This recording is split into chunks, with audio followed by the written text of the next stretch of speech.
بسم اللہ الرحمن الرحیم۔ السلام علیکم۔ اسلامک ورلڈ میں خوش آمدید۔ ہماری آج کی ویڈیو کا موضوع ہے رجب المرجب کا مہینہ، اس کی فضیلت، ماہ رجب کی عبادت اور روزوں کا بیان۔ ویڈیو شروع کرنے سے پہلے میرے چینل کو سبسکرائب کریں، میری ویڈیو کو لائک اور شیئر کریں، جزاک اللہ الخیر۔ جیسا کہ آپ جانتے ہیں کہ اسلامی سال کے 7ویں مہینے کا نام رجب المرجب ہے۔ رجب کا لفظ ترجیب سے بنا ہے، جس کا مطلب عزت کرنا یا تعظیم کرنا ہے۔ اہل عرب اس مہینے کو اللہ کا مہینہ کہتے تھے، جس کی بنا پر اس کی تعظیم کرتے تھے۔ رجب کا مہینہ ان 4 مہینوں میں سے ہے جن کو اشہر الحرم کہا گیا، کیونکہ اللہ تبارک و تعالیٰ کا ارشاد ہے منہا اربعۃ حرم، حرمت والے 4 مہینے یہ ہیں: محرم، رجب، ذی القعدہ، ذی الحجہ۔ زمانے جاہلیت میں لوگ ان مہینوں کا بڑا احترام کرتے تھے، حتیٰ کہ اگر ان کے باپ دادا کا قاتل بھی اس مہینے میں انہیں مل جاتا تو اس کو بھی نہیں چھیڑتے تھے۔ قرآن مجید میں ان مہینوں کو حرمت والے کہا گیا ہے۔ مسلمان ان مہینوں میں مدافعانہ جنگ کر سکتے ہیں، اور اگر کافر سکون میں ہیں تو ان پر چڑھائی نہیں کی جا سکتی۔ اس مہینے کی 1 تاریخ کو سیدنا حضرت نوح علیہ السلام کشتی پر سوار ہوئے، اور اسی مہینے کی 4 تاریخ کو جنگ صفین کا واقعہ پیش آیا، اور اس ماہ کی 27ویں کی رات کو محبوب کبریا صلی اللہ علیہ وآلہ وسلم نے معراج شریف کی، جس میں آسمانی سیر اور جنت و دوزخ کا ملاحظہ کرنا اور دیدار الہی سے مشرف ہونا بھی تھا۔ اور اسی ماہ کی 28ویں تاریخ کو سید الکونین حضرت احمد مجتبیٰ محمد مصطفیٰ صلی اللہ علیہ وآلہ وسلم کو مبعوث فرمایا گیا۔ اس مہینے کو اسب بھی کہا جاتا ہے، کیونکہ اس مہینے میں اللہ تبارک و تعالیٰ نے اپنے بندوں پر رحمت و مغفرت انڈیلتا ہے۔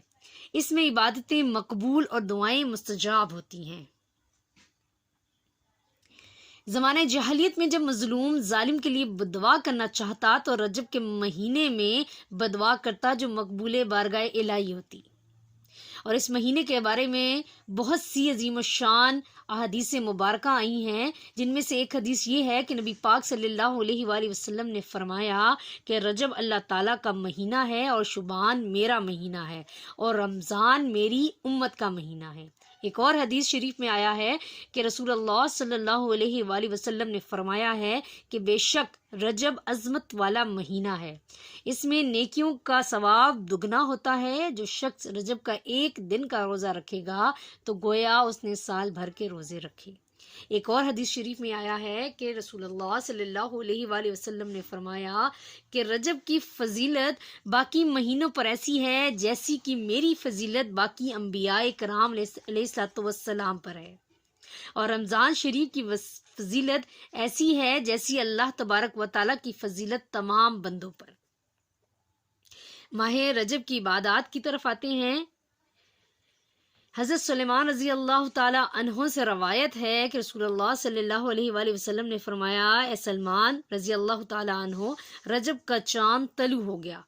اگر اس مہینے میں کوئی مومن مرد یا عورت 30 رکعت نماز اس طرح پڑھے کہ ہر رکعت میں سورہ فاتحہ اور سورہ اخلاص 3 بار اور سورہ کافرون 3 بار پڑھے تو اللہ تعالیٰ اس کے تمام گناہوں کو معاف کر دیتا ہے، اور اس کو اتنا اجر عطا فرمائے گا کہ جیسے اس نے پورے مہینے کے روزے رکھے، اور اس کا شمار آئندہ سال تک نماز پڑھنے والوں میں ہوگا۔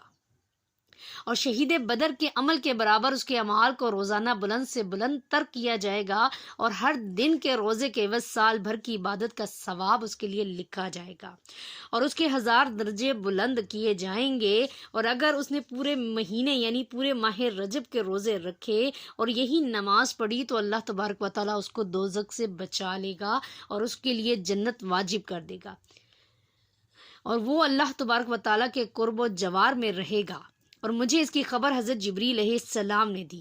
جبریل علیہ السلام نے کہا تھا کہ یہ آپ کے اور مشرکوں اور منافقوں کے درمیان فرق پیدا کرنے والی نشانی ہے۔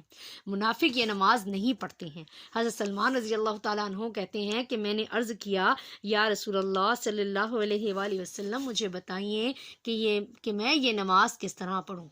تو رسول اللہ صلی اللہ علیہ وآلہ وسلم نے فرمایا کہ اول ماہ میں 10 رکعتیں پڑھو، اور ہر رکعت میں سورہ فاتحہ 1 بار، سورہ اخلاص 3 بار اور سورہ کافرون 3 بار، اور جب سلام پھیرو تو ہاتھ اٹھا کر یہ دعا پڑھو، لا الہ الا اللہ وحدہ لا شریک لہ، لہ الملک و لہ الحمد، یحیی و یمیت وہو حی لا یموت ابدا ابدا، بیدہ الخیر وہو علی کل شیء قدیر، اللہم لا مانع لما اعطیت ولا معطی لما منعت ولا ينفع ذا الجد منک الجد۔ ترجمہ ہے، اللہ کے سوا کوئی معبود نہیں، وہ یکتا و یگانہ ہے، اس کا کوئی شریک نہیں، سب ملک اسی کا ہے، اسی کے لیے حمد ہے، وہی زندہ کرتا اور وہی مارتا ہے، وہ خود ہمیشہ زندہ ہے، اسے کبھی موت نہیں آتی، نیکی اس کے ہاتھ میں ہے، وہ ہر چیز پر قدرت رکھنے والا ہے۔ اے اللہ، جسے تو عطا کرتا ہے اسے کوئی روک نہیں سکتا، اور جسے تو روک دے اسے کوئی دینے والا نہیں، تیری مرضی کے علاوہ کوئی شخص کوشش کرے تو وہ لا حاصل ہے۔ رسول اللہ صلی اللہ علیہ وآلہ وسلم نے فرمایا، اور 10 رکعتیں وسط ماہ میں پڑھو اس طرح کہ ہر رکعت میں الحمد 1 بار، سورہ فاتحہ 1 بار، سورہ اخلاص 3 بار اور سورہ کافرون 3 بار۔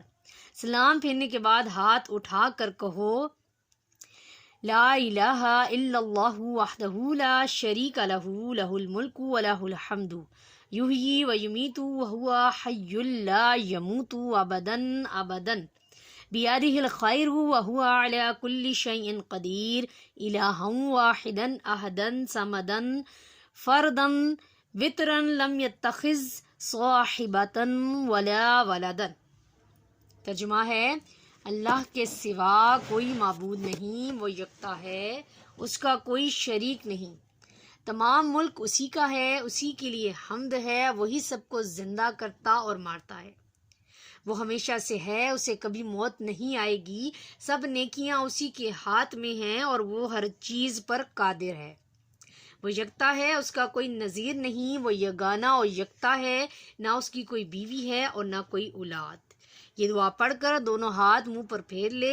حضور صلی اللہ علیہ وسلم نے ارشاد فرمایا کہ پھر مہینے کے آخر میں 10 رکعتیں پڑھو، ہر رکعت میں سورہ فاتحہ، سورہ اخلاص اور سورہ کافرون 3 بار۔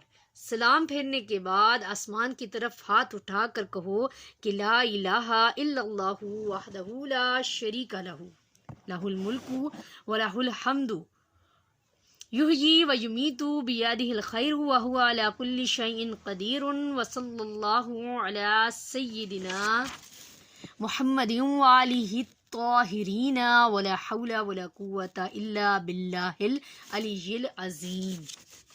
ترجمہ ہے، اللہ کے سوا کوئی معبود نہیں، وہ یکتا ہے، اس کا کوئی شریک نہیں، اسی کی حکومت ہے، وہی تعریف کا سزاوار ہے، وہ زندہ کرتا ہے اور موت دیتا ہے، اسی کے ہاتھ میں ہر بھلائی ہے، وہی ہر چیز پر قدرت رکھنے والا ہے۔ ہمارے آقا حضرت محمد صلی اللہ علیہ وآلہ وسلم پر اور آپ کی پاک آل پر اللہ کی رحمت ہو۔ اونچے مرتبے والے اللہ کے بغیر نہ کوئی قوت ہے اور نہ طاقت۔ اس کے بعد مراد مانگو، تمہاری دعا قبول ہوگی۔ اللہ تبارک و تعالیٰ تمہارے اور جہنم کے درمیان 70 خندقیں حائل فرما دے گا۔ ہر خندق اتنی وسیع و طویل ہوگی جیسے زمین سے آسمان تک کا فاصلہ، اور ہر رکعت کے عوض 10 لاکھ رکعتیں لکھی جائیں گی اور 10 لاکھ رکعتوں کا ثواب ملے گا۔ جہنم سے آزادی اور پرسرات سے بغیر کسی خطرے کے عبور تمہارے لیے مقرر کر دیا جائے گا۔ حضرت سلمان رضی اللہ تعالیٰ عنہ فرماتے ہیں کہ رسول اللہ صلی اللہ علیہ وآلہ وسلم جب یہ بیان فرما چکے تو میں اس عظیم اجر پر اللہ کا شکر ادا کرنے کے لیے روتا ہوا سجدے میں گر پڑا۔ رجب کے روزوں کا بیان۔ رجب المرجب کے مہینے میں روزے رکھنا کار ثواب ہے اور بڑا ثواب ہے۔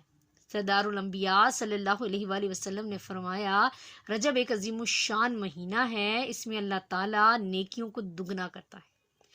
جو آدمی رجب کے ایک دن کا روزہ رکھتا ہے گویا اس نے سال بھر کے روزے رکھے ہیں، اور جو کوئی رجب کے 7 دن کے روزے رکھے تو اس پر دوزخ کے 7 دروازے بند کیے جائیں گے، اور جو کوئی رجب کے 8 دن کے روزے رکھے تو اس کے لیے جنت کے 8 دروازے کھولے جائیں گے، اور جو آدمی رجب کے 10 دن کے روزے رکھے تو اللہ تبارک و تعالیٰ سے جس چیز کا سوال کرے وہ اسے عطا فرمائے گا، اور جو کوئی رجب کے 15 دن روزے رکھے تو آسمان سے ایک منادی ندا کرے گا کہ تیرے گزشتہ گناہ معاف ہو گئے ہیں اور اب نئے سرے سے عمل شروع کر، اور جو زیادہ روزے رکھے گا اسے اللہ کریم زیادہ عطا فرمائے گا۔ سبحان اللہ۔